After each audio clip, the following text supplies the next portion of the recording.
भारतीय जनता पार्टीचे कार्यकर्ते विजय केंद्रेकर हे कालच्या लोकसभा निवडणुकीमध्ये नारायण राणेंचे मालवण शहरातले प्रचार प्रमुख होते आणि विधानसभा निवडणुकीमध्ये निलेश राणेंचे ते प्रचार प्रमुख होते.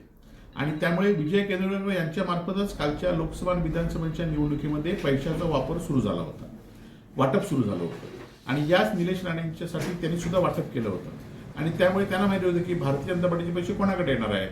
आणि भारतीय जनता पार्टीचे पैसे दरवेळेप्रमाणे आलेत, हे थोडे पैसे पकडलेत. परंतु निवडणुकीमध्ये आज सिंधुदुर्ग जिल्ह्यामध्ये 5-5, 10-10 हजार रुपये मतदानाला एका मताला पैसे वाटप होत आहे. यात शिंदे सेना सुद्धा कमी नाही आहे, ते त्याच्यापेक्षा जास्त करतायत. आणि त्यामुळे ह्या प्रकाराबद्दल निवडणूक आयोग कुठलीही भूमिका यापुढच्या याआधी घेतली नाही, कारण त्यांनी लाखो लोकांना पैसे असे वाटलेले आहेत आणि आता पण ते घेणार नाहीत. आणि त्यामुळे मतदारांनी हे घेतलं पाहिजे की हे पैसे वाटतात ते कशातनं वाटतायत आणि ह्या पैसे वाटल्यानंतर सुद्धा मतदारांनी योग्य भूमिका घेतली तरच ही लोकशाही टिकून राहील, चांगले कार्यकर्ते निवडून येतील, चांगला शहराचा विकास होईल.